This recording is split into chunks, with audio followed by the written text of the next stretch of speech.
आज आपल्या गणेशोत्सवानिमित्त सांगली मिरज भागाचा दौरा आणि भेट झाली. पश्चिम महाराष्ट्रातील कोल्हापूर रेंजमध्ये 5 जिल्ह्यांमध्ये अत्यंत मंगलमय आणि भाविक वातावरणात गणराजाचा सोहळा चालू आहे. राज्य उत्सव म्हणून हा सोहळा जाहीर झालेला आहे.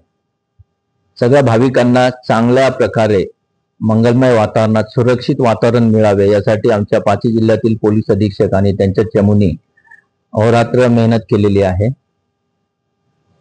या तयारीमागे मागील 1.5 महिन्यांपासून सतत बैठका घेणे, शांतता समिती आणि मोहल्ला समिती बैठका घेणे, सराईत गुन्हेगारांचे लिस्ट तयार करून त्यांच्यावर प्रतिबंधक कारवाई करणे, फायर आर्म्स, नार्कोटिक्स आणि इतर अवैध व्यवसाय करणारे यांच्यावर छापे घालणे, गोपनीय माहिती काढून गुन्हेगारांचा मागोवा करणे, त्यांना अटक करणे, त्यानंतर सोशल मीडियावर सतत सर्व्हेलन्स ठेवून कोणी समाजविघातक किंवा देशविघातक माहिती पसरवित आहे का त्याचा मागोवा घेणे आणि कारवाई करणे, या सगळ्या प्रकारे प्लॅनिंग करून योजना आखून हा उत्सव आणि त्यासोबतच येणारी ईद ए मिलादुन्नबी हे चांगल्या प्रकारे साजरी होईल असं वातावरण तयार करण्यात आलं होतं.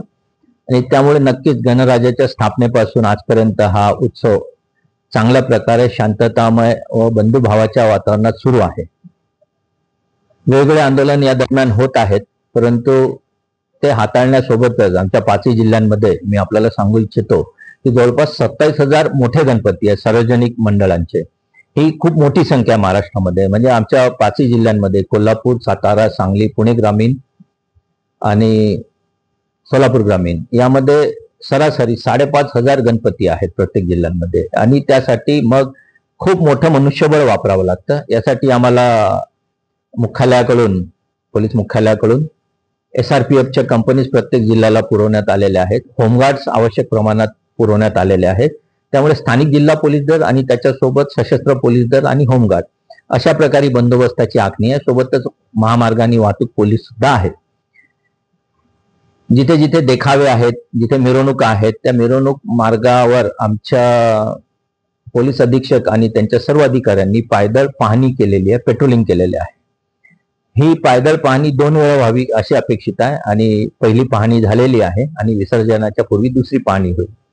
त्याचप्रमाणे ईद ए मिलाद सुद्धा मिरवणूक असते, तर ती मिरवणूक दोन्ही लगेच होऊ नयेत आणि त्यांचाही आनंद दोन्ही समाजाचा एकत्र वेगळ्या दिवशी साजरा व्हावा असे प्रयत्न झाले. त्यासाठी ज्या बैठका घेण्यात आल्या त्याच्यामध्ये जुलूस कमिटी आणि इतर या सगळ्यांनी सहकार्य केलं. बंधुभाव आणि एकता कायम ठेवण्याचे उत्तम उदाहरण म्हणून याकडे बघता येईल. मिरज शहरामध्ये त्यामुळे 9 तारखेला ही मिरवणूक निघणार आहे आणि असंच वातावरण प्रत्येक जिल्ह्यामध्ये आहे. अशा प्रकारे 5 जिल्ह्यात धार्मिक बंधुभाव कायम ठेवण्यात आम्हाला यश मिळालेलं आहे.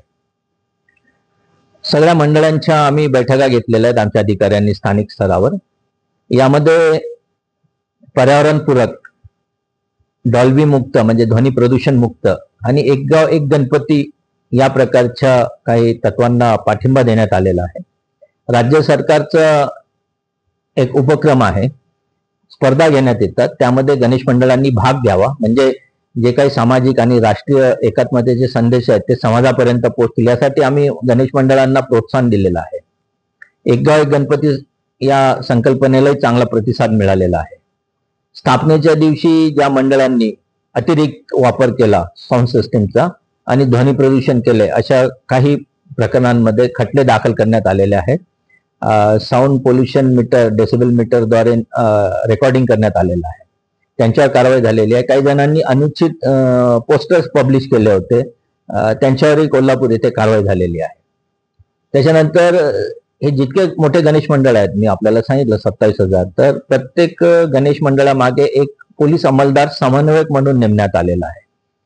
त्यामागे कल्पना अशी आहे की त्या मंडळाला जी काही पोलिसांकडून आणि शासकीय खात्यांकडून मदत मिळते किंवा लागते ती विनासायास मिळावी.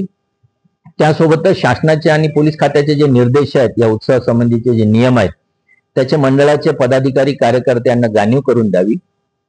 2 वे इन्फॉर्मेशन सिस्टीमचा फ्लो सतत चालू राहावा.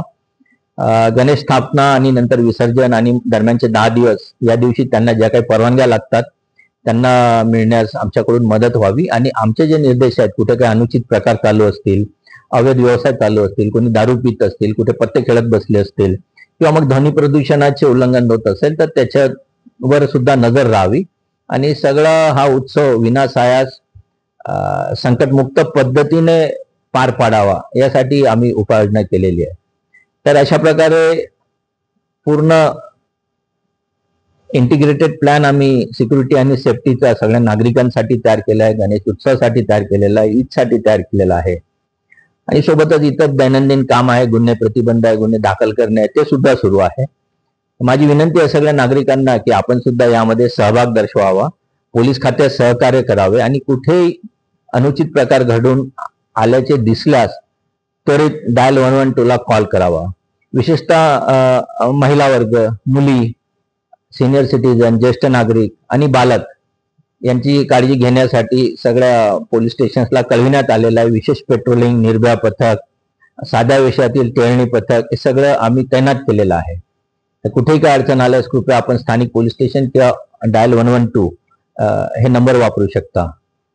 सगळ्या जनतेला गणेश उत्सवासाठी हार्दिक शुभेच्छा. धन्यवाद. जय हिंद.